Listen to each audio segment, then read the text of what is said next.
I feel like especially local organizers really need to figure out how to like have those conversations to make sure that these kinds of incidences, don't become what the message is about, right? Because I think that there's a tendency for something like this happening to really, like I said, just ruin the overall message that they're trying to organize around, right? Um, Mhm. and I don't know. I It's hard for me to. I don't really want to form an opinion on like the purchase of the home itself because I mean I do think like a safe space for the Black community, right? If they're in a dangerous situation or they've um, been, gotten into whatever reason they needed the space. And then also the space, I think it said that it was for creators. Is Yeah, that that's what they said. It yeah, was and with like a studio for I mean, I'm creators and influencers. yeah, I mean, I'm obviously supportive of that, and I also don't know as a non-Black person if I have really like a place to comment on the reason to purchase the home. Mhm. I'm more focused on just like I said, that message of Black Lives Matter. Like I don't, as a supporter, don't want it to be tarnished by that type of a thing. I ran like Jordan. I ran for city council in 2020, and you know, the first thing that my opponent did was put up these pictures of me and my kids at a Black Lives Matter rally. And he's like, she wants to defund the police. And I was like, again, this conflation of these like ideas that kind of, get out there and take a life of their own, um, as opposed to just supporting the sentiment that duh, Black lives do matter. Like, what the fuck is wrong with that? Right? I mean, so for me, it's that bigger picture. I don't want this to turn into what the not the organization, but the movement is about, right? Or remembered for. Yeah, exactly, and that's one of the main reasons that I wanted to do this panel is to erase the confusion there and clear it up for people because there is a constant conflation there, and it's intentional but also unintentional based on ignorance.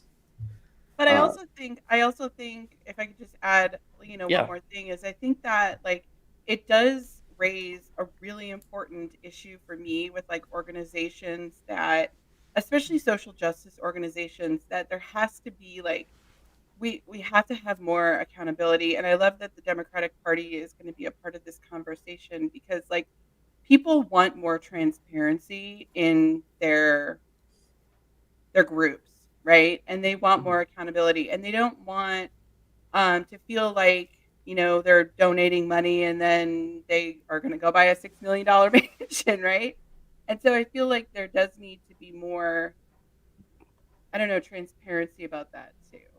That I do. Sure. Paradigm, what do you think? I think that the world that we live in is very divided by both identity and a crisis to appeal to certain people's, let's say, empathy. And for me, I was a huge defender of I don't care, they could buy a house, they could do whatever. That doesn't stand for, as uh, Heather said, that doesn't stand for what we're advocating for. That doesn't stand for anything that sits in the way of what the message that we're trying to get across. But as I take a step back, I realize that, and I hate this argument, the optics, how it looks. I feel like when you're doing something, you got to move a certain way, and I mean that in all walks of life. You you can't say one thing and then do another. Now for BLM and the organization, I understand if it was like a government grant, we're matching donations, it was like massively crowdfunded, and they're like, okay, we're gonna do this and build this space around that. As Heather yet again said, transparency. Let us know what's coming. Oh, we're having these people for talks at this place. We're doing invites from across the country to do live panels on these issues. We're doing fundraisers here. This is where our base of operations will be. It's going to be heavily gated because, Black Wall Street, bring up some history, apply some thought to it. When you don't have the thought and you just see Black Lives Matter buy $6 million mansion for some people, they might not want to look into the nuance of it. They might see the words, see the title. Oh, I knew they were taking my money. I knew those black people were good for nothing. And it's like, no, there is nuance. There is you're getting caught in by the headline, but you gave rise to the headline by doing that and not prefacing it with, look, when the New York Post or Fox News talks about it, here's the article actually showing what they built it for. They've been talking about it for months. Oh, we can't get into that. Oh, they're just lying. Okay, now we got hit pieces to go against them. See, whenever we try to do something good for black people, it's about that. But we got the proof. Without the transparency, you're losing me. So I think it's a bad move altogether, but not for the reason of like, oh, they're not allowed to. It's you didn't give me the reason. You gave everyone else the ability to speak for you. And in a movement like this, you got to have that person front and center that says, this is what it's about. This is what we're doing.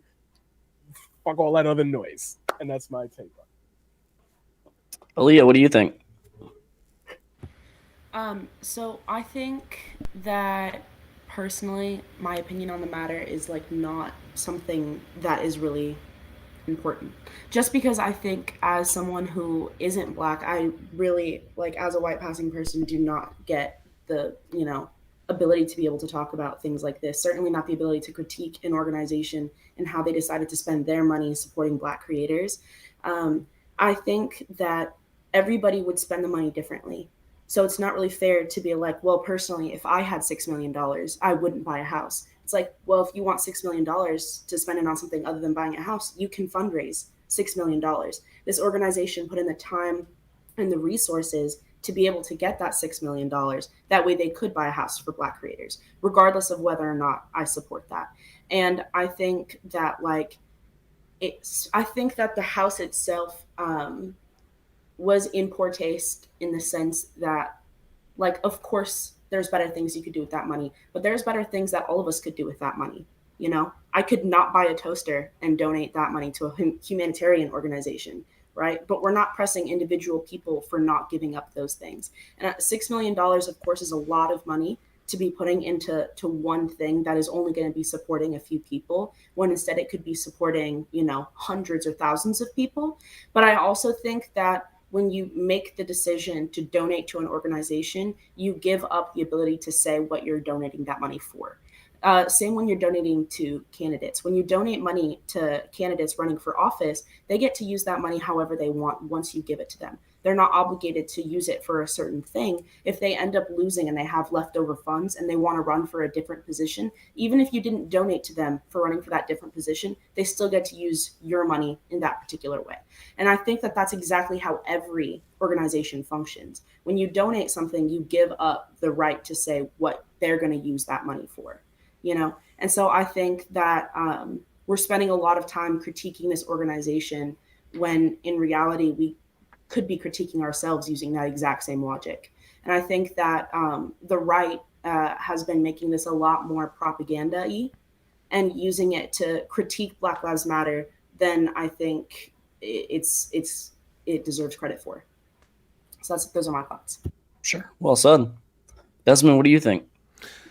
I'm going to try to break this into two parts. I think the first part, I'm just going to echo basically what was just said by Aaliyah. I think when you do give money to an organization, like after that, they should be able to use the funds however they want to.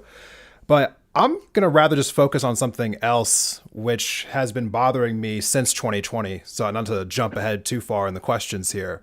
But I think my biggest issue with the Black Lives Matter organization is the fact that they named their organization Black Lives Matter. For instance, when I am out here in Red State, Montana, people who are on the left, when they say Black Lives Matter, they're referring to the actual statement itself, Black Lives Matter. And when people on the right say Black Lives Matter, they're referring to the organization because the right-wing propaganda machine has been relentless with tying that organization to that phrase, so that when people on the right hear that, all they can think about is the organization, not the actual phrase that a black person's life actually matters and why that statement came about in the first place. So, the organization probably shouldn't have to, you know, be subject to this kind of pressure, but at the end of the day, they kind of are. And I think years going by, knowing how the right-wing media has attacked them for this, I think they would have actually probably done a benefit to all of us by just changing their name. I think about like something like the Sunrise Movement, for instance. If they had named themselves the Climate Crisis, and then they had gone out and done something shady, then the right-wing media could have attacked the Climate Crisis for anything involving climate change. It's kind of unfortunately put us in an awkward situation because we do have to finally like consistently combat this narrative. Whenever like somebody who is independent or right-leaning in this country says Black Lives Matter, they're always talking about this damn organization. And I'm just tired of it, honestly. You know, I really am, because at the end of the day, it should be about the phrase, but we can't even get to finding solutions because we're still arguing over whether or not we're talking about the phrase or a group of people. And it's just completely idiotic. So not a whole lot we can do about it right now other than just keep having these conversations. But I think the organization could have did us all a favor by just changing their damn name at some point.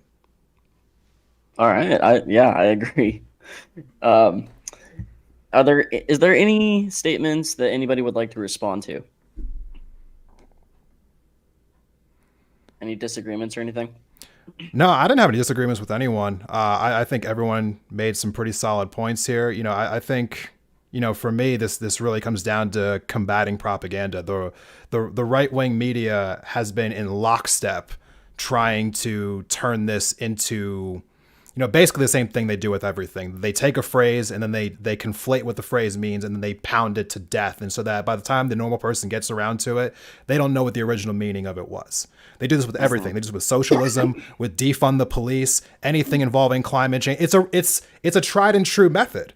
And we need a better way to combat it because, you know, like time and time again, we find ourselves on the other end being like, how did this happen again?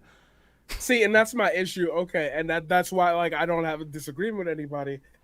There's a funny joke. I don't know who made this joke, but there was a take on it was VGHS. They had like this agreement panel, and it was just like, yes, I agree with you. I have to stop you because I need to agree with you real quick. That's us.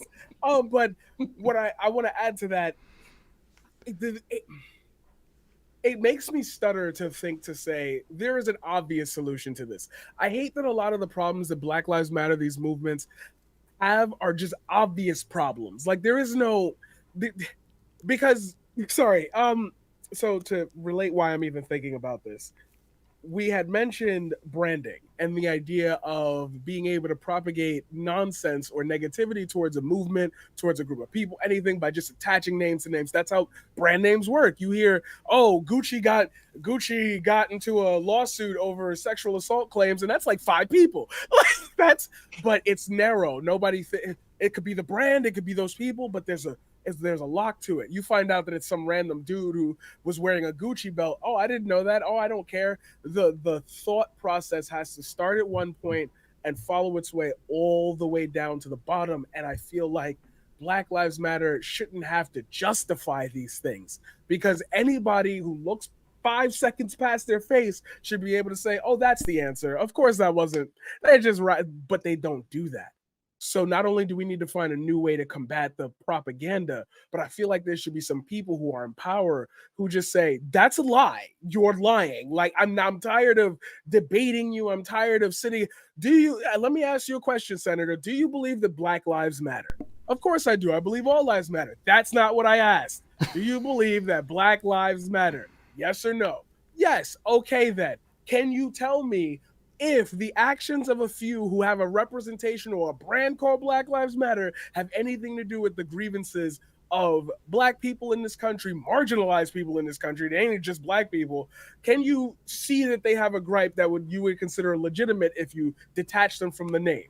Is it okay? Then why are you sitting here right now? Like, that's it. I don't want to sit here and like have this. Oh, well, they could. I need the obvious. The obvious is you're lying. And I don't know why more people don't just say, let's focus our efforts on saying this is a lie. That's it. We can make our jokes on Twitter about it. I love it. I love the ratios. But like, I need them to hit where it hurts. And that's that wallet and that primetime television. And, you know, I think also like as a candidate, like trying to have like these conversations, it just gets muddied, you know, and you want to like so much of what you do like in the community as a candidate is, you know, when you're running, right? Because you're going out and you're talking to people and like these are like even when you lose, like which I did, I lost. But I still had a lot of meaningful conversations, right? But then I had probably 10 times more that were just caught up in this what ended up being a distraction. Well, do you support Black Lives Matter? So do you support the organization? Do you want to defund the police? Are you a Marxist? Are you a so you know, it just becomes like you just said focus and it loses the total focus of you know what the conversation is that you're supposed like you're trying to have, you know. Like a candidate like myself, you know, in a community that has some real racism problems. I mean, the high school had all kinds of issues in the last couple of years with kids doing some neo-Nazi stuff and some white power things. And one of the Black Lives Matter protests was all high school girls that were out there like that organized it. And this group of high school boys came and they were like screaming, you know, racist shit at these kids. And it's like, these are the conversations I wanted to be having. Like, what can we do in our community, like on the community level to organize and stop this, right? But then it just totally lost focus by talking about the organization and well, do you support defunding the police? Does this mean you're going to defund our police? It just gets, you know, loses focus. It just totally loses that, you know, ability to have that conversation. The activists need much more of a say in the conversation instead of like the corporate people Yeah. that are associated with the PR campaigns for the BLM organization. The actual activists, the people on the ground that are doing all the work. And I think they're just rubbed the wrong way by this because a lot of these people are out in the streets facing like $1 million lawsuits because they were out there for George Floyd. And then they see the organization purchasing a $6 million house and they just feel like completely left out to dry. Yeah.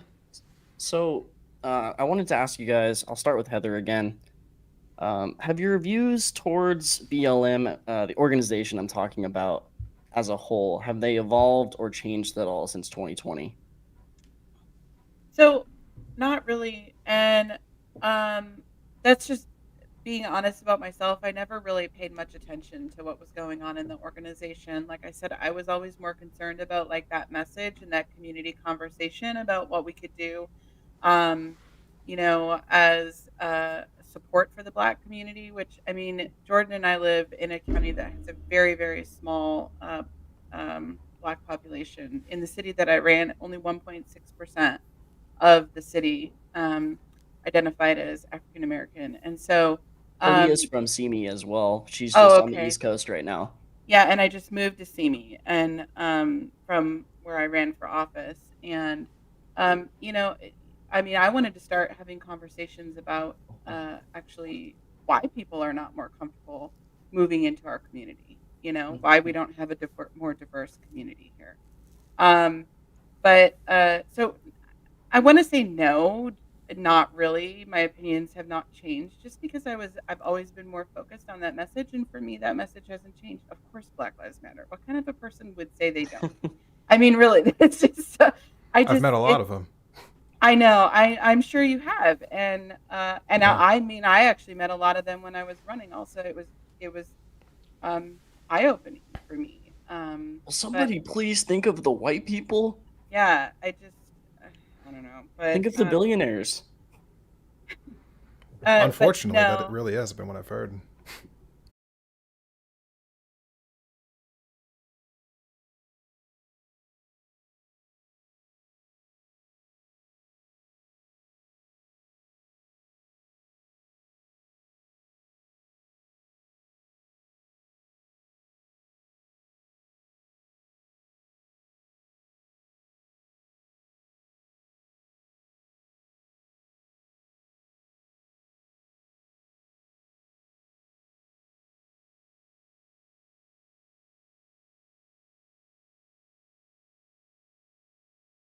That bullshit. Oh, you're doing it because you know you don't want to offend anybody or blah blah blah. They're like, I don't do that whole like it, like, for you to say it, I know you mean it. Like, that's all I care about. Anyway, I think my views have changed, but only because of what we mentioned before about branding. I see the weaponizing of the movement by the organization as far as through the lens of other people's eyes. So I feel like we need to have a refocus because we had so much momentum during a pandemic. Now people are out there. I understand the workforce is opening, you know, the benefits. There was a bunch of factors that played that gave people the time. We're not here to say, oh, it died down because nobody's interested. Like, things got in the way with capitalism.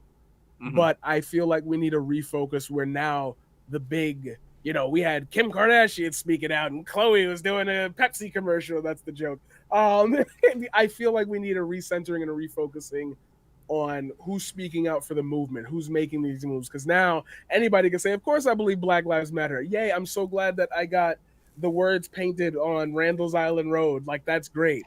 Now's time for the legislation. Now it's time for, like, the real moves, the solidarity and the being out in the streets. That happened. Now you saw it. Can I get some more? So I just want us to, or I want the movement to recenter, because I feel like it's very splintered and it's very affected by daily life, and it's not allowing it to, like, we're talking about how it looks that they bought a $6 million mansion. We should be talking about, damn, they finally got the funding for that mansion. Now they can house, you know, young Black kids who are in.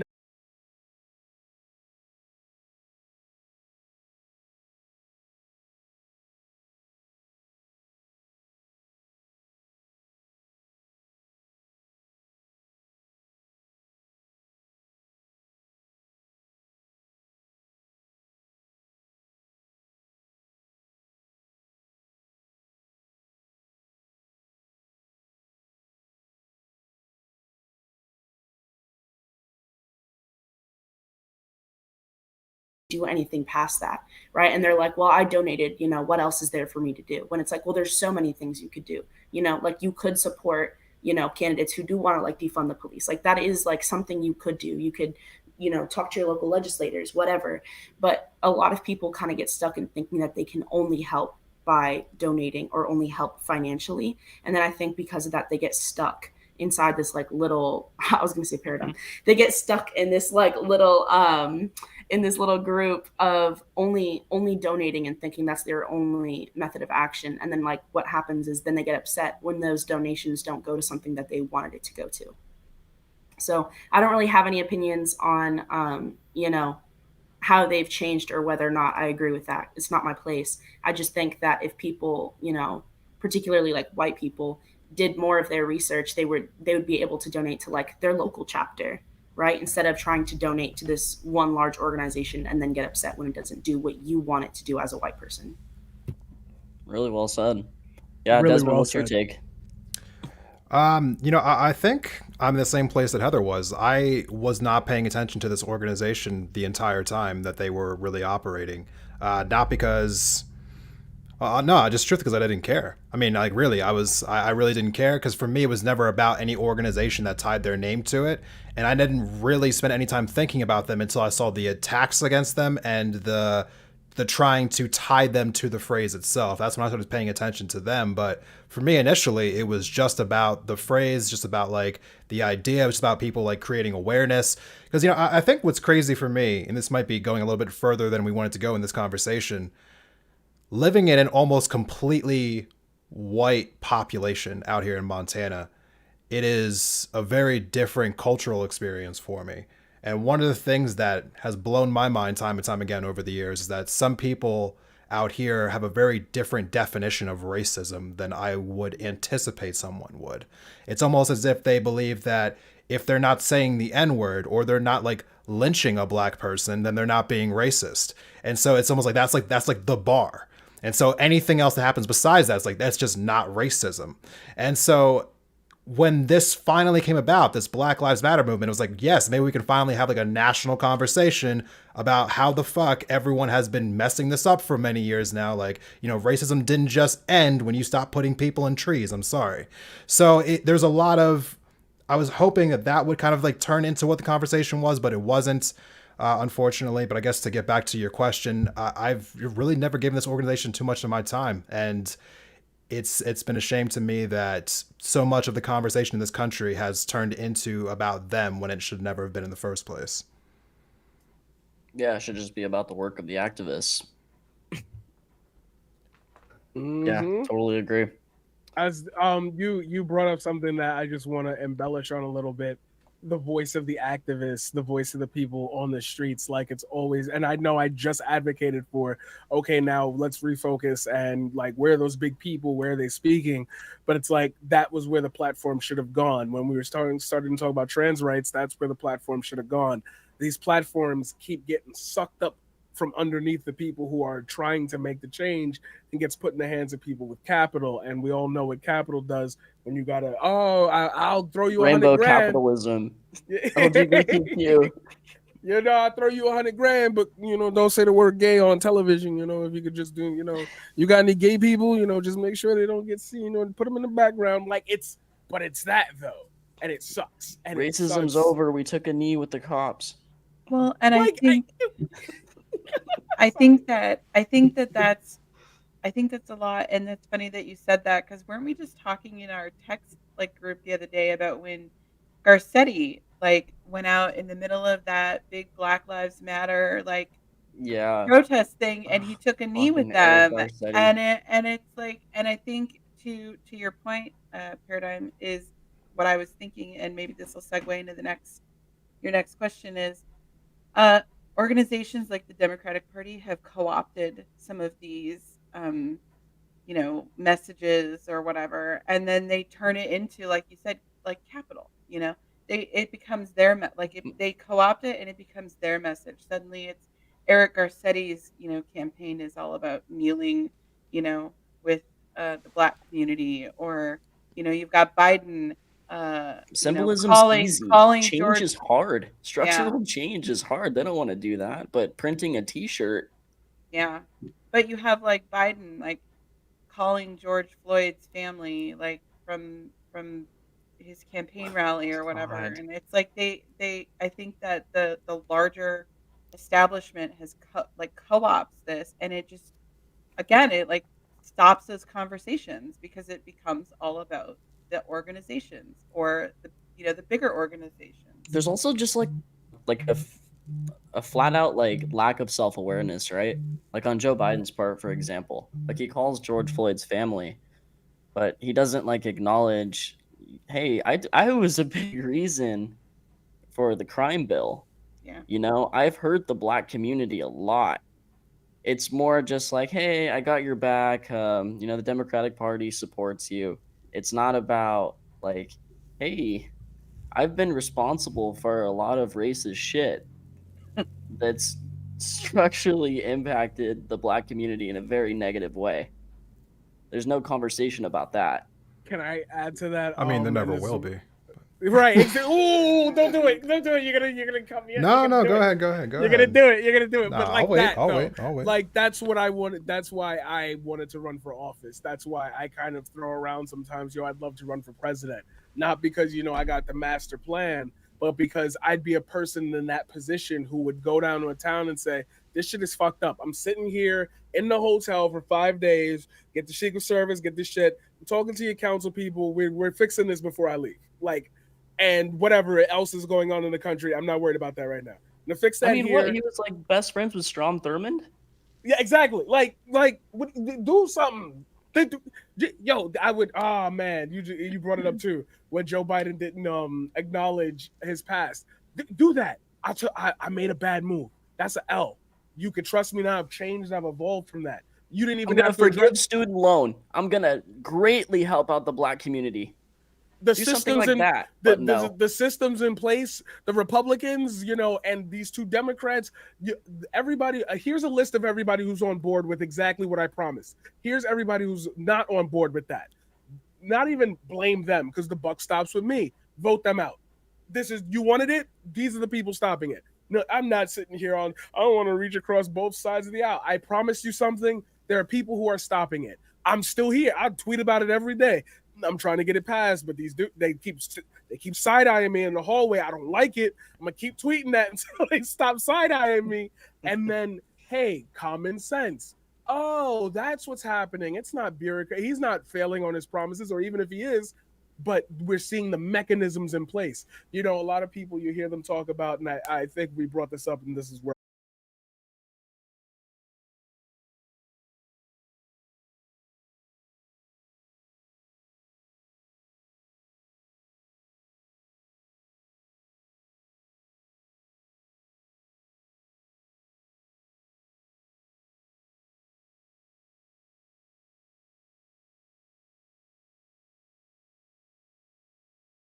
corruption, because none of it's really proven, and I am going to give Black Lives Matter, the organization, the benefit of the doubt. So yeah, whoever wants to take that first. Yeah, you want to go ahead, Desmond? You seem to have a thought. I have thoughts, but it's slightly like derailing the conversation a little bit, but not so much. Is that all right? Is that all right? Yeah, that's okay. We All can right. circle back to it. The Democratic Party is the corruption, as far as I'm concerned. So there is an argument to be made that they might actually, in a way, be worse than Republicans, because Republicans don't pretend to care. They just tell you that they don't give a shit. Democrats pretend to care and then continue to not give a shit. So let's have a debate later about which approach is actually worse. But when I think about what you're talking about before, you said you talked about what was the mayor of Los Angeles going out and taking a knee with protesters. Garcetti. Yeah. Garcetti. So that is just that's another aspect, along with George Floyd's family getting a call from Joe Biden of just, virtue signal on top of virtue signal on top of virtue signal. And it's just, I am just tired of all the virtue signaling that comes from the Democratic Party establishment and their candidates and their elected officials and their media organizations and their newspaper outlets. It is a top to bottom grift. And it really does become so obnoxious after a while, seeing it all unfold. And so when I think about corruption in this particular case, that's the corruption that I'd rather focus on, because Democrats talk about how they want to help the Black community. And I don't see them making any kind of investments at all. Like you were saying about before, there's no real policy legislation, going after, the systemic poverty. We're not talking about decriminalizing drug use. We're not talking about eliminating mandatory minimums, ending cash bail, things of that nature, demilitarizing the police, putting in different housing infrastructure into these broken neighborhoods, eliminating all of these food deserts in the inner cities. We're just not seeing any real physical monetary investments into the Black community. And so when I hear the Democrats talking about, wanting to invest into the Black community, I'm like, okay, show me.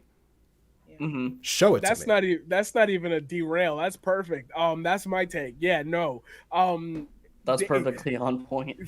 That right, that is the corruption.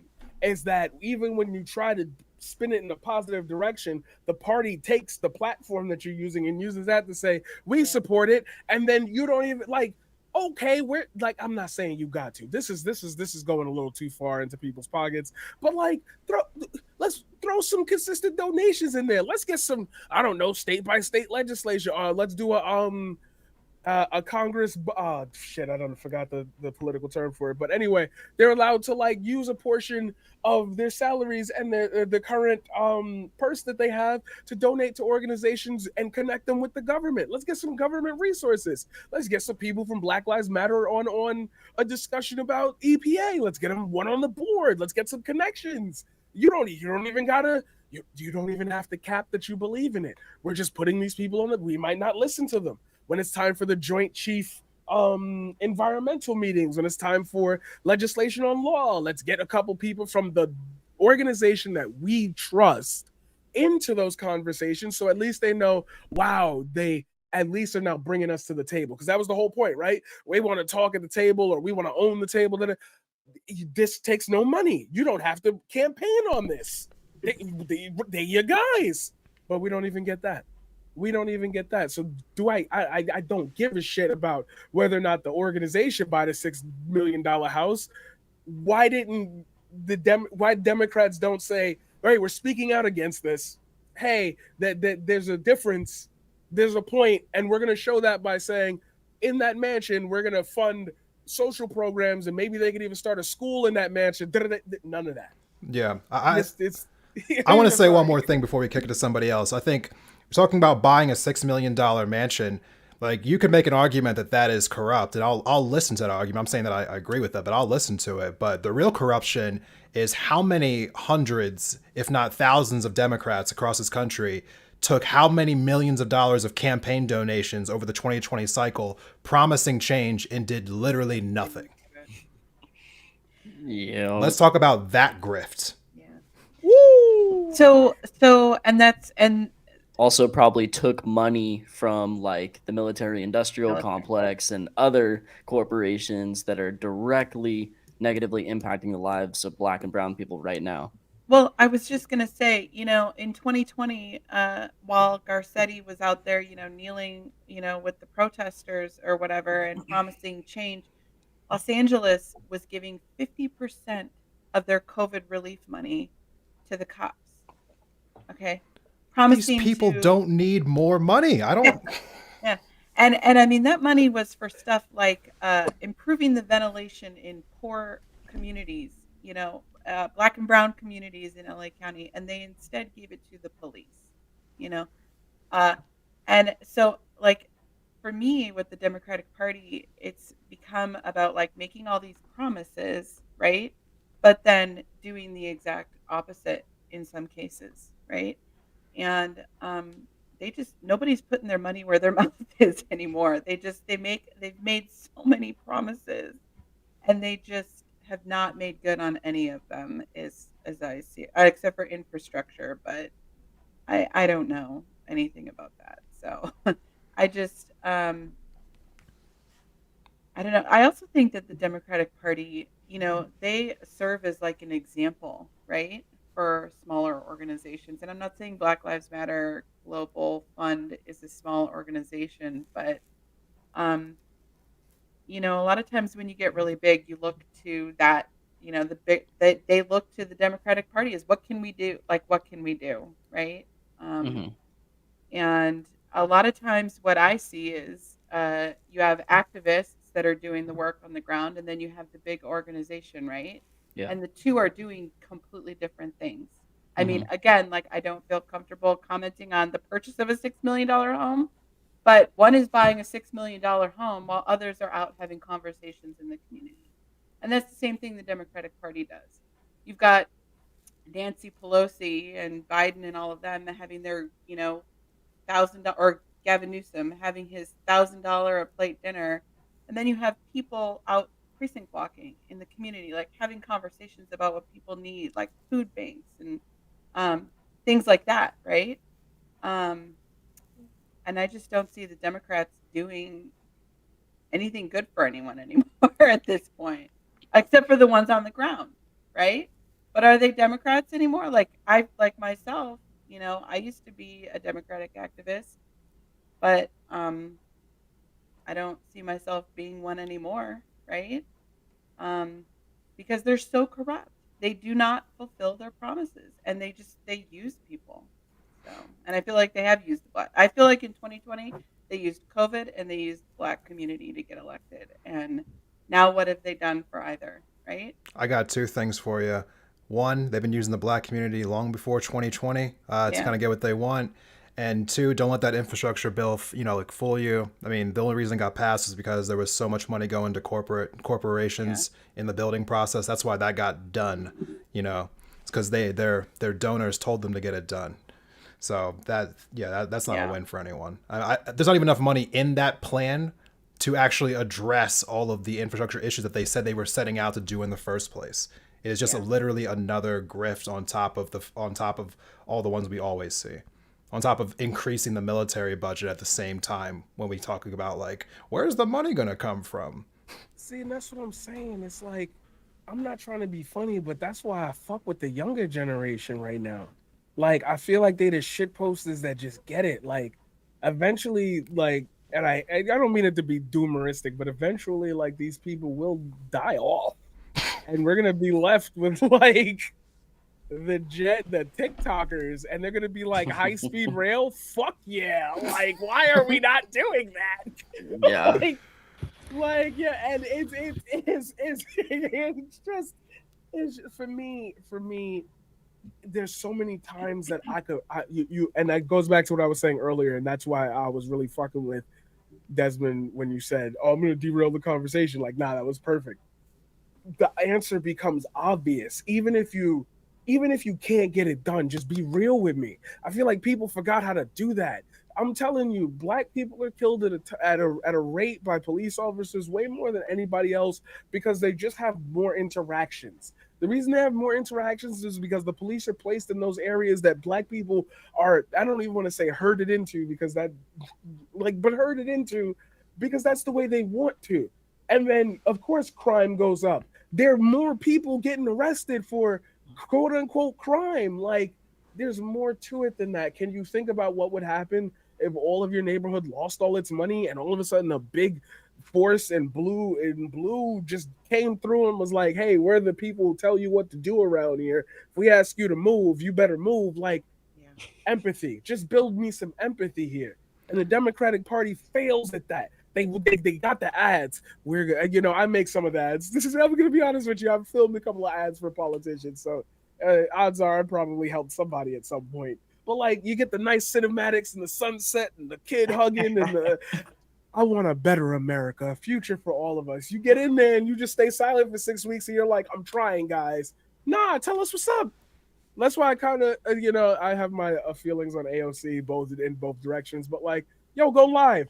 What have I done in the last 2 years? This is exactly. You can look this up. This is all okay. Thank you. Just you fuck with us. You're supposed to be the new age, the quick, the quirky. Like, appeal to us. Do something that makes me feel like even if you didn't get it done, I know you tried, and that's all I'm really asking for is an attempt.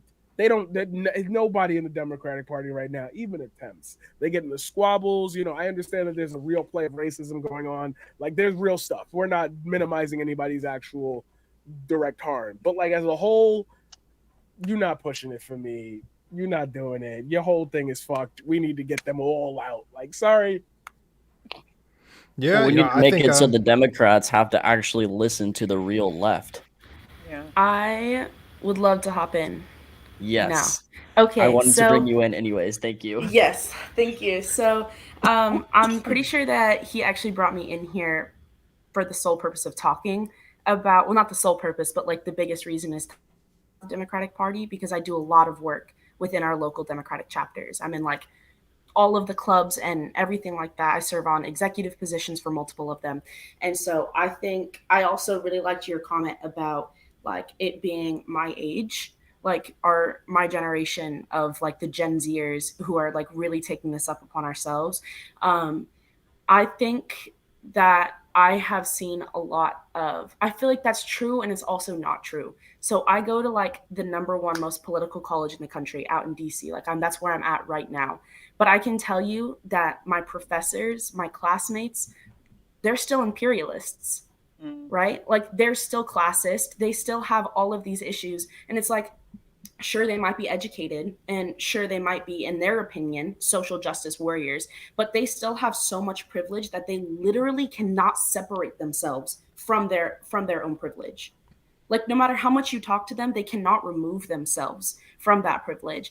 And I think what ends up happening is that these people tend to take over the conversations and they tend to be the ones who get into those positions of leadership within the Democratic Party. And so I think that there are a lot of people within the Democratic Party who do hold the belief system that we're all talking about right now. And I think that they're the ones being shut out. They're the ones being quieted. They're the ones that aren't being elected to be on committees. They're the ones that will run for office within the Democratic Party and can't get even like a position as a chairperson on the California Democratic Party. There are so many roles within the Democratic Party where people can change things and they're just literally getting blocked out. Like, they're not even getting the opportunity to be able to raise themselves up through this organization in order to change the party. And so I think people don't understand, and I've been saying this for a long time, I think that people don't understand how much power we have over the Democratic Party. And a lot of times I'll talk to kids, like my age as well, but of any generation that thinks that we should give up on the Democratic Party and move on. And I think that there's some merit to that, because I think at some point, how much can you really change a party?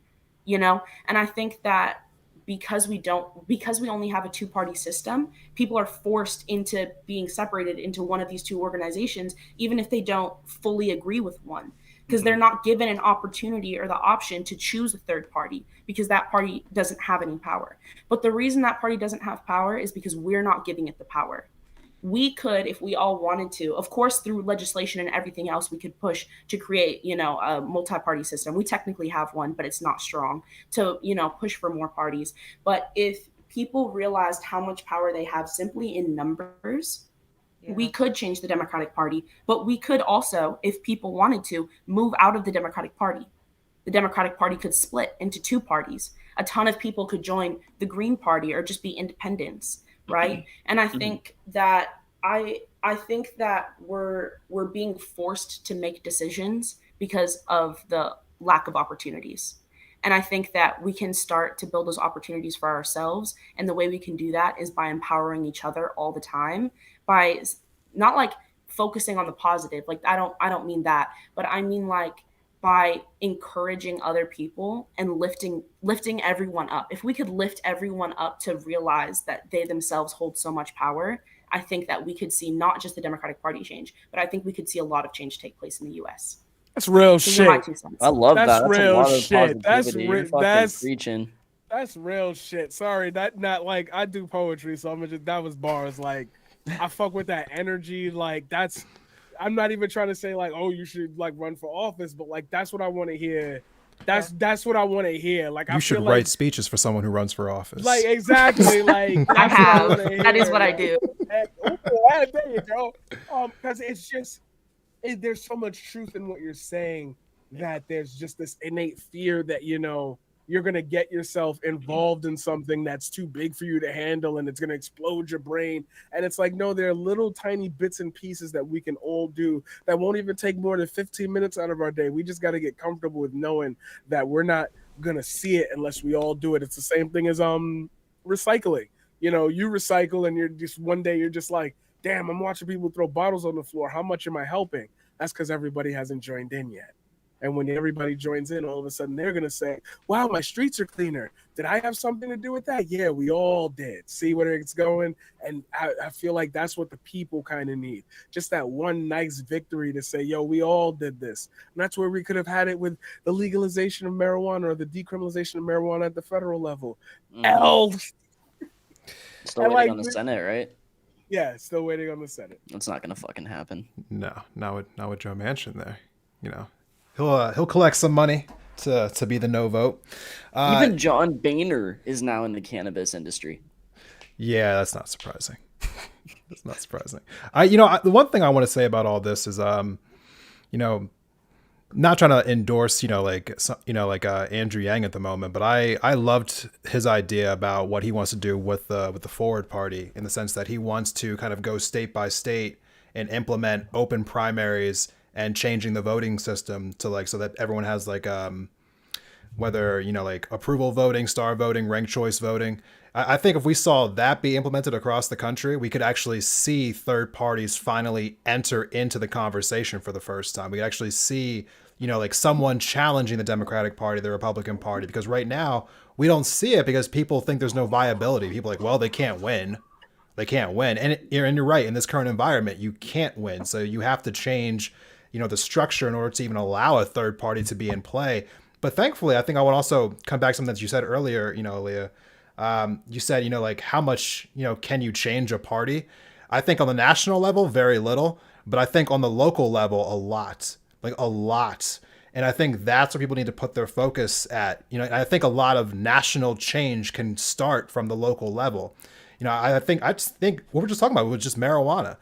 Just from Colorado and Washington doing that on the state level, it's been like having a tidal wave. Almost half the country has legalized marijuana now. You need to have these changes started from the literal grassroots.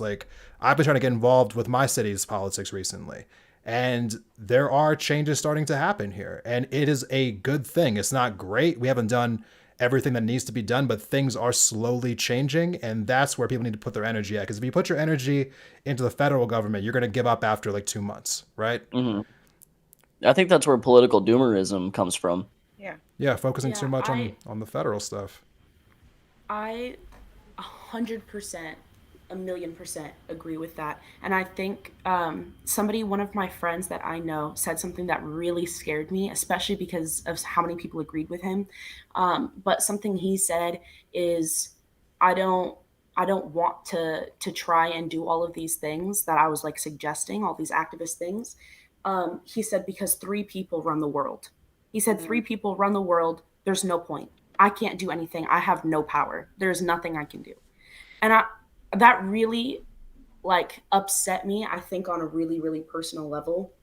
Because again, I think coming back to like the power thing, like me in a small group of like 6 people got the Simi Valley Police Department to do a bucket list thing, like a bucket list full of things that we were able to see done in the span of like 2 months.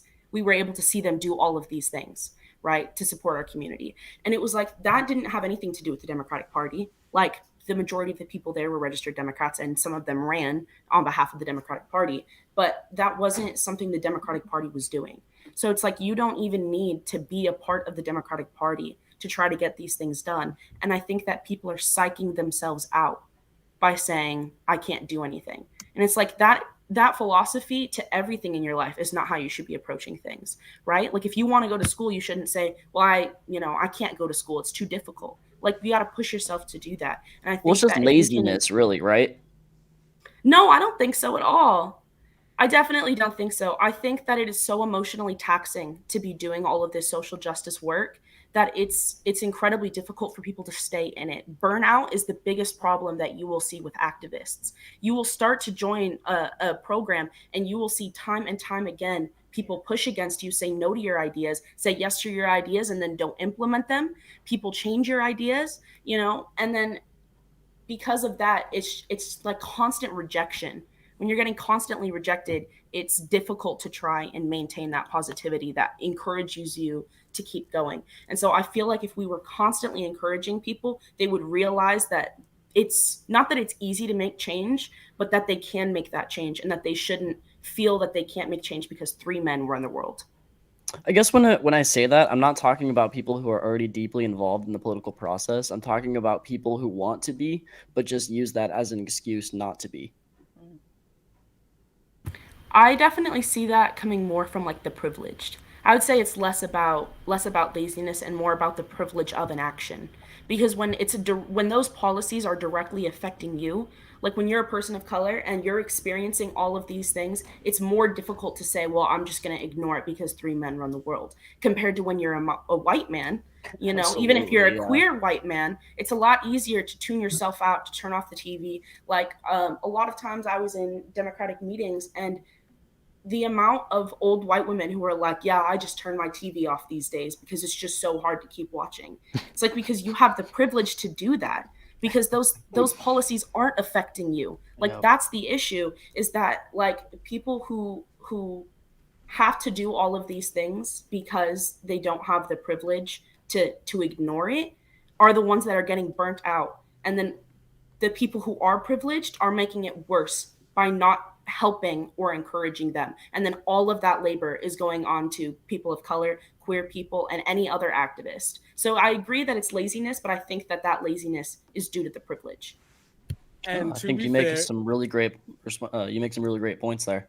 To be fair, I do agree with that, but I also would like to say that it might be a time of fear, for a lot of people, that because we have a lot of generations mixing at once. A lot of people saw what happened when you attempt, I'm not trying to bring up like, oh, we're going to have Tiananmen Square or whatever, but like we kind of had that. We kind of had militant police officers when black people were just protesting, stop killing us. They were like, meanwhile, we're going to go harder. Just get to go right into the Capitol, no problem. No problem. And we dropped that. We just stopped talking about it. oh, it was a tourism. You guys are blowing it out. It wasn't an insurrection. People are getting like, like, yo, just save me. But at the same time, like, that's instilled fear.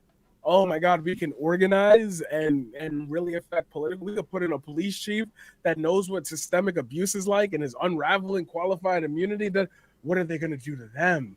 That fear starts to play into like the choices. But then again, so it's like I'm like a double harping. Like there is legitimate fear, but then the privileged few who don't have to worry about it take that and say, well, they're not doing it, and we're going to pretend we don't know the reason why, so we're also not going to do it. Yay! Yeah, and also to be fair, a lot of the people who were storming the Capitol were the police. Yeah. They were like off-duty cops. Hey, there were some, black cops there who got like trampled and beaten on, got hit with fire extinguishers. So I don't think, they weren't all letting them in No, the that's building. horrible. I definitely don't want to diminish that.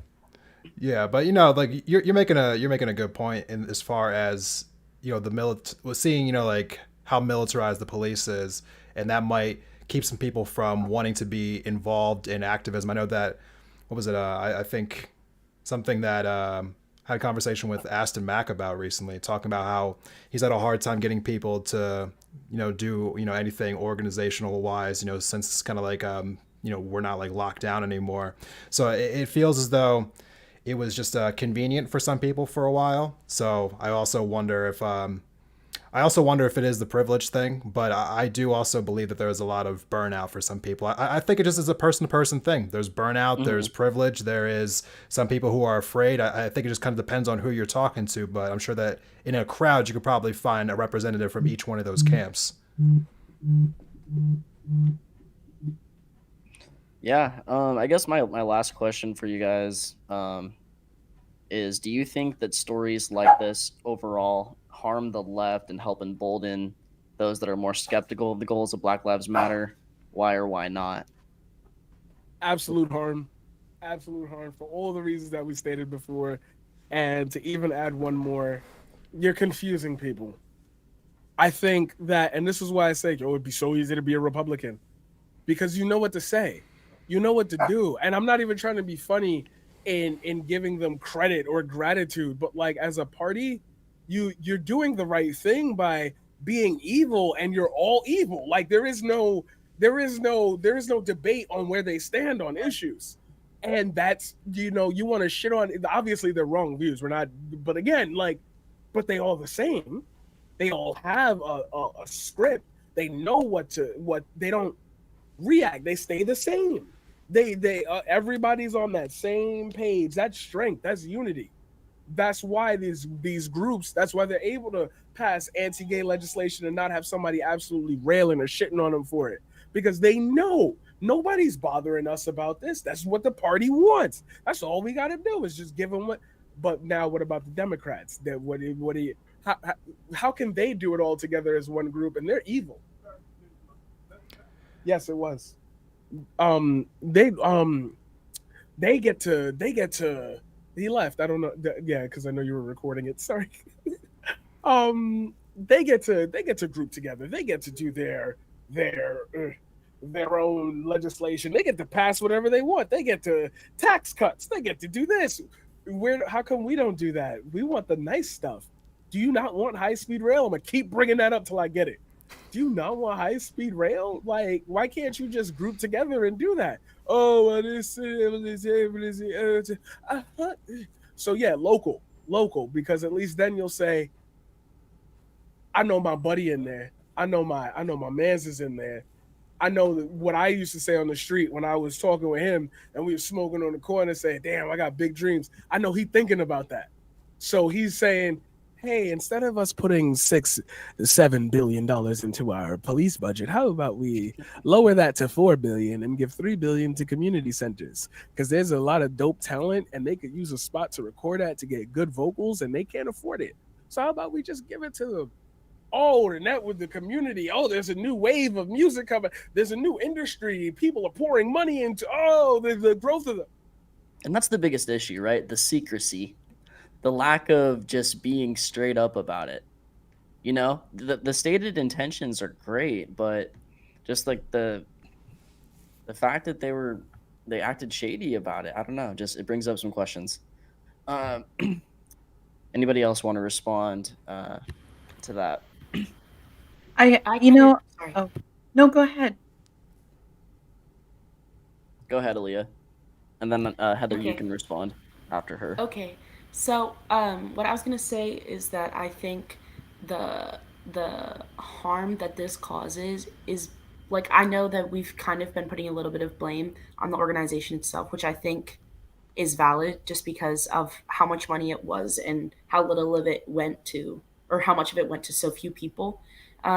So I think that's valid, but I also think that this should be encouraging us to have conversations about that amount of money because it's such a large sum of money that's like we don't even realize as basic community members how much money goes into campaigns. Millions of dollars go into local congressional campaigns.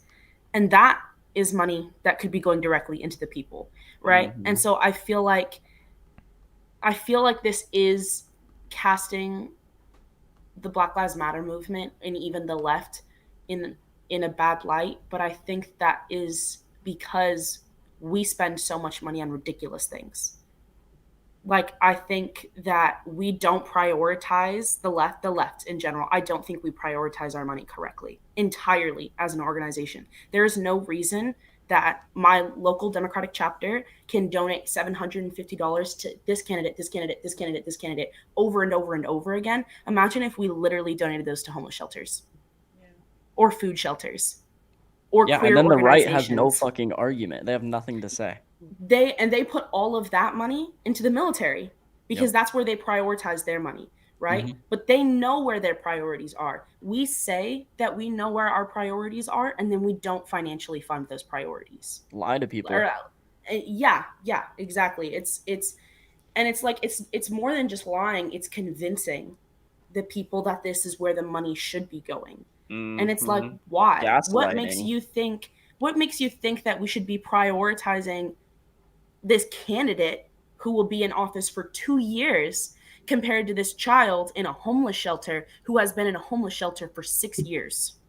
You know, like it make sense. It doesn't. It doesn't make sense. We're wasting money all the time on these stupid things. So I think that the left should be getting critiqued for wasting money when we could be funding those directly back into our communities. So I think that the negative light is being portrayed on the Black Lives Matter movement is propaganda, but I think any critique on the left over the finances of it is 100% valid.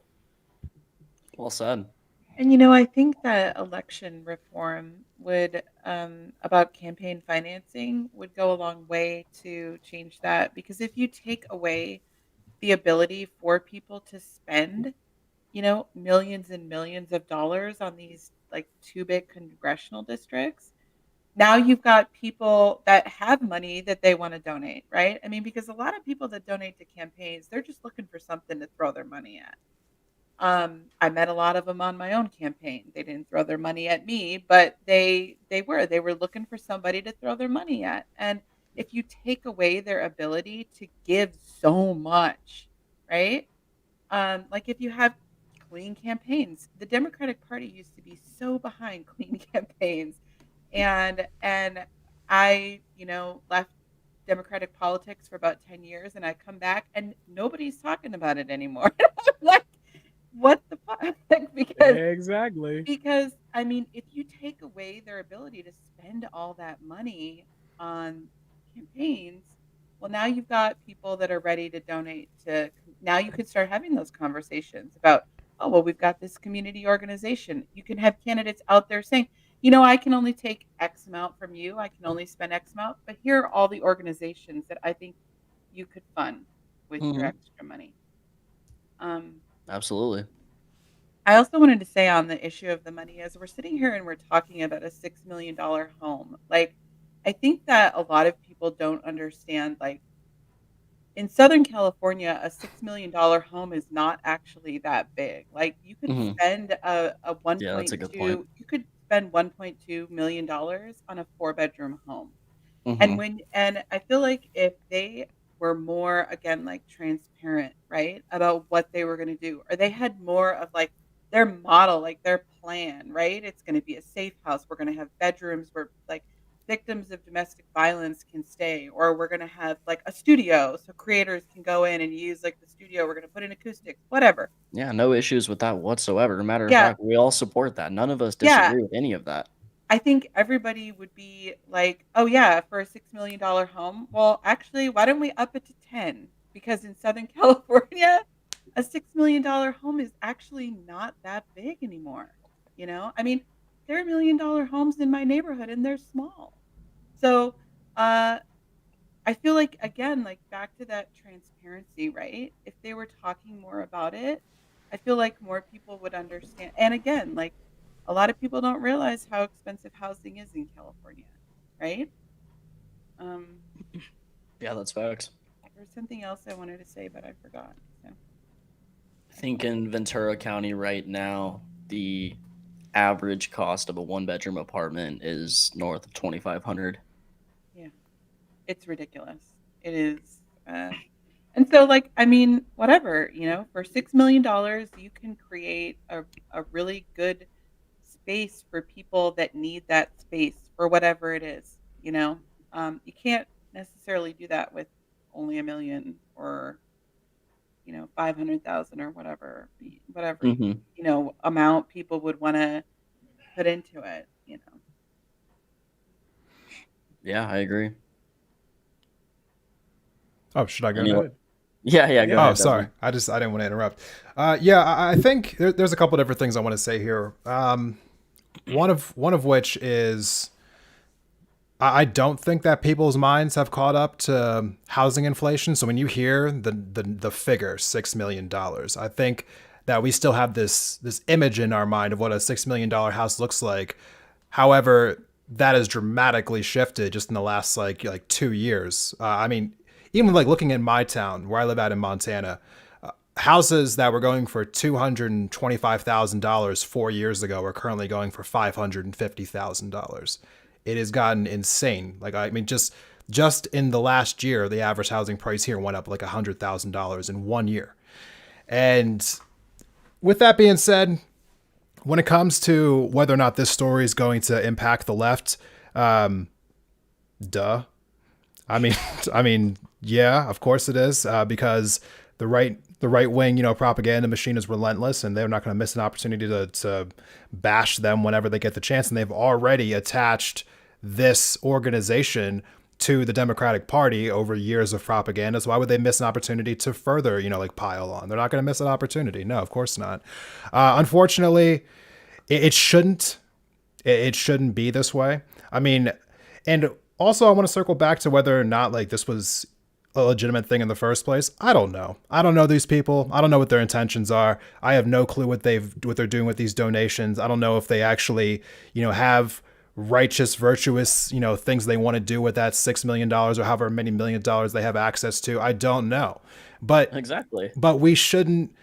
I think going forward, as much as I have to talk about this on my platform or somebody else's platform, I'm going to relentlessly pound the idea that we should not be talking about Black Lives Matter, the organization, as the phrase, because that should be the permanent takeaway from this conversation and every conversation. And the fact that we've done that for so long has only emboldened right-wing propaganda on this subject. It's just made their conversation stronger, which is, again, it's an issue, I think, talking about back to what Paradigm was talking about earlier, about how these issues can actually impact people in their everyday lives. Because when I go out into an almost all-white state now, I have to deal with more racism now than I had to before because of conversations like this. And like I have to deal with the repercussions of these situations happening. Like other people can talk about them in theory about how bad they are for the Black community. I have to live them. And so it's a little bit different for me when we have these conversations because I have to deal with whether or not I have to think about like, how someone might be perceiving Black people because of how the national discourse is going on right now and how that has to change my perception about any conversation that I'm interacting with a white person who I don't know for the first time and how they might be perceiving me in that moment, especially if they have power over me, like a police officer or somebody like in a doctor's office, like you might get different care there. So Unfortunately, yes, to answer your question, this is going to be a damage for the left, but it shouldn't be tied to the left. And we need to being on the left, we have to uncouple it because it shouldn't be coupled in the first place. The elevation of black people in this country shouldn't be tied to a political party, and we fucked up letting that happen. Yes, sir. Fuck yeah, preach. Yeah, what do you think, Aaliyah? Are you still there? Yeah. I definitely think I kind of answered a little bit about my opinion on it being. I don't know. I think people just critique anything they can. Like I feel like Desmond made that comment very much, but I think that people will literally nitpick and take any opportunity they have.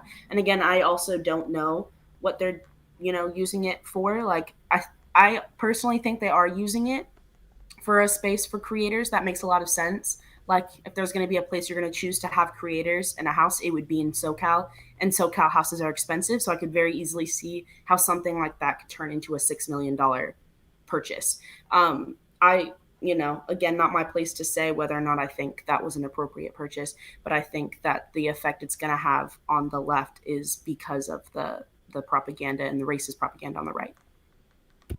Yeah, absolutely. And I think that's what separates the left from the right, is that we're willing to actually sit down and have these conversations and separate those distinctions and, really clear the air for everybody that doesn't quite understand this very well.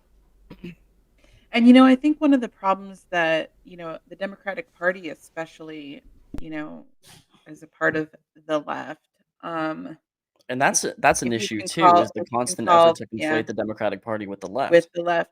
But they're trying to be like the Republicans, right? They're trying to be like the right and have like one message, Mhm. right? But they're failing because there are so many different like levels of being left, right? Like there's the younger leftists, and then there's like the more moderate left, like some of the older people that you see, at the local Democratic Party, right? And so I think they have a problem controlling the message, and the right just they're all on brand all the time, right? Time. Well, I think All one of the the time. problems too is Relentless. like I see a tendency for the Democratic Party to like play defense for the right, Yeah. and like they won't defend anything that the left does. So if the right gives them criticism, they'll just kind of lean into it and say, you know what, you're kind of right. They're not going to defend the left. And what that does is that weakens the strength of the left. And that's by design, because the Democratic Party is not interested in having the real left take over the party. That is right. That is a very good point. I would have never even pondered that. It's like these should be slam dunks. These should be the easiest things that you have to deal with. These should be the easiest issues that you could tackle, but you just choose not to. Yep. You just sit there and you're just like, oh well, that's Platitudes. bad. Anyway.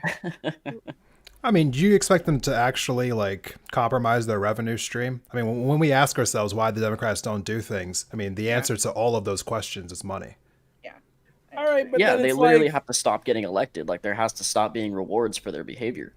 exactly, and I'm like, that's okay. That made me go on a tangent. Now I'm just gonna just pose this because I know this is off topic. I know we're supposed to be ending. I'm ready for But the clip. that makes me think about the fact that conservatives love to say, "Oh, Disney's going woke. Oh, these corporations are funding all these. They were they were funding the bail fund to let these criminals out of jail, etc. Non grata. All these corporations giving in to the woke left, but like." If the left in office wanted to do that, then wouldn't the corporations, if they want to see, it's like And all these corporations give a shit about is making money, and these fucking people on the right don't get it. They're just like, they're woke, they're leftists. Like, no, they're not. They just care about not- making money. They just want to expand their market. Oh yeah, oh Macy's is definitely gonna bring systemic change to the police. Like, oh yeah, it's happening, bro. J.C. Penney on that. Ending homophobia is when you buy Nikes. Like what I'm saying, like, oh, I'm gonna burn my shares. These companies support that. It's like no, they support the military-industrial complex and slave wage labor and for children in other countries. And like you've seen the reports on, but Johnny, I gotta burn them. They said black people are good. That's no good. Colin Kaepernick. We're gonna have to circle back to the woke debate because that really is its own panel. Yeah, it really for sure. is. I'll definitely have to have one on that. You get, does anybody else have anything to say? And before we do closing statements? I'm ready for closing. Good. All right, I guess since you're ready, Desmond, how about you go first for closing statements? I want to thank you for having me on. My first time being on one of your panels. I've only been watching on YouTube prior to this, so I'm finally an inductee of the 805 Uncensored panel. So thank you for having me here. I think that everything that needed to be said was said very well by so many different people here on the panel. I appreciated everyone's insight. I feel like everyone kind of like balanced each other's out. It's sometimes hard to have these conversations when everyone's more or less agreeing with each other, but I think everyone brought their own different perspectives to this conversation, which I feel as though would add to anyone's intellect who was watching.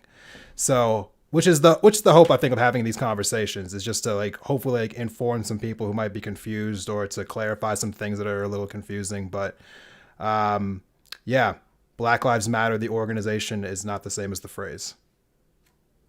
Absolutely. Aaliyah, how about we go to you? I'm also super excited that I was finally able to get on your podcast. We've been talking about it for like over a year, and we just kept pushing out the date, and it just ended up never happening. So I'm really excited that I was able to be here today to specifically talk about like the Democratic Party and the issues within it. And so I really appreciate that, you reached out to me and allowed me to participate in this conversation. And I really appreciate everyone else that's here. Like Heather, it's really nice meeting you, especially because you are local. You're from Camarillo. I was like, low key, I was stalking you while we were having the conversations. I was like pulling up your Twitter. I followed you on Instagram, and I was doing a little bit of stalking on you.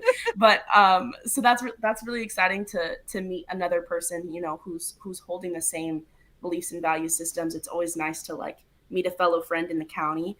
And then, Paradigm, Desmond, I think it's really cool that I was able to meet you guys today, because it's nice to be able to reach out more than just having conversations locally. So even though it is called the 805 Uncensored podcast, but 805 represent, that's all I got to say. Thank you so much for allowing me to be here. I really enjoyed the conversation. Yeah, thanks again, Aaliyah. You provided so many great points, so many things that I had never considered. Paradigm, how about you? Yo, I agree with Desmond. Matter of fact, I'm gonna push back on what Desmond said. I kind of like having conversations with people where it's just not like differing opinions and you have to prove what you're saying. It's like again, it goes back to kind of why I even named myself this. These things are obvious. I just feel like people don't get to say them. You sit in a group of people and you're trying to get a word out, and it's like, yo, I can tell you the real world effect of this. I can like what you're talking about is not important. There are people listening who probably are looking for an answer for why this hasn't been working and how they communicate that. Everyone here has given enough points that I think, and I always say this, and not to gas anybody up, but like these are the things that I want to see in college rooms. These are the things I want to see. Like, all right, let's get these into a lecture hall, and that's a class. You're going to learn about race realism by watching these podcasts every day, that these people that we've designated are even alumni or good in their field, and they're going to talk to the class, and you're going to just watch the conversation, live chat, reactions. Like, we could do that. But in order to do that, we kind of have to move past I'd love to prove and debate and platform people who are da-da-da this and da-da-da that. We got to move towards, all right, how can we make this bigger than us? How can we make that impact permanent? That's a staple. That's having a college course on Twitch discussions or YouTube discussions or podcasts where the people and like, oh, I'm representing CCNY and he's representing Harvard and this person's representing this college and oh, wow, we got to yo, they really said some dope stuff. See, I knew it. And then they can have their little arguments in the class and their debates and follow it up. Like, that's what I want. So, hi, thank you for having me. I appreciate it very much. I usually have more energy when I do this outro, but it's been a long week for me. No Twitch.tv/the_paradigm_shift. Please let Twitch know to give me back my username. I hate the underscores. Yeah, we'll do. Matter of fact, yeah, I was gonna have you guys plug your stuff too. So thank you for doing that. Heather, how about you? Last but certainly not least. I always just love being on the podcast. It's nice. I think that for me, like running in 2020, like these are the conversation, or this is the conversation that I wish I could have had like more often. And I feel like I it's I really love podcasts or blogs or whatever where everybody seems to agree on a topic, because then you are able to elevate to that next level, and you're able to have like that dialogue that otherwise gets distracted in arguing about all the bullshit about the organization or whatever the bullshit is. Hmm.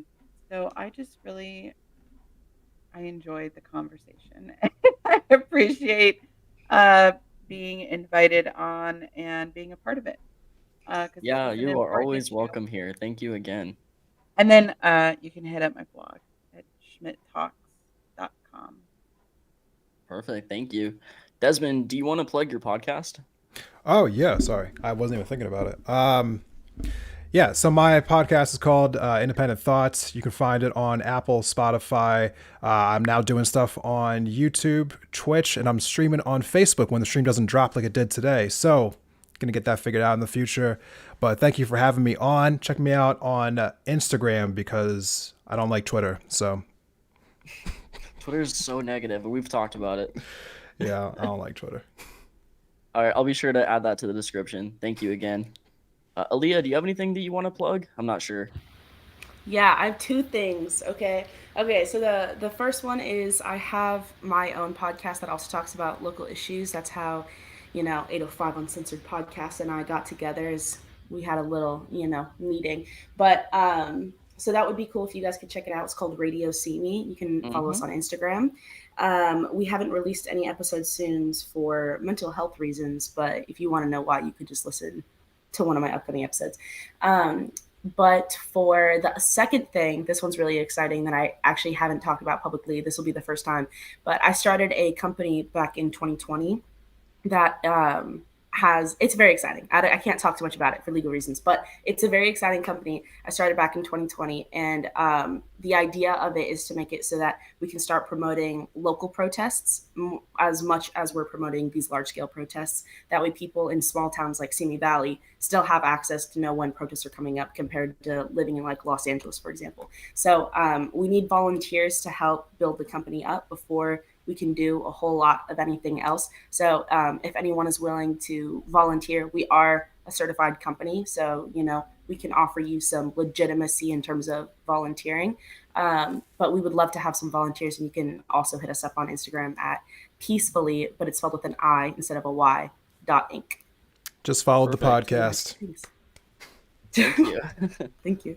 And yeah, can you text me the exact name of that, and I'll be sure to add a description too so people can find it. Sure, thank you. All right, that is all I have for everybody. Thanks so much again for being here. As always, you guys can check out the 805 Uncensored on our social media accounts. I'm on Instagram, 805 Uncensored Pod. I'm on Twitter at 805 Uncensored. And this is going up on our YouTube channel at 805 Uncensored Podcast. If you have any questions or you have a guest you'd like to suggest to me or a future panel, go ahead and send me an email at 805uncensored@gmail.com, and I'd really appreciate it. Thanks so much again, everybody, and have a great rest of your night. Thanks again. Thank you, everybody. Thank you so much. Bye. Bye. Oh, we're just leaving. Oh, okay. I thought you were just like ending the podcast. All right. Thank you, Nah, Jordan. I'm done. Yeah, thanks, Desmond. Have a great one.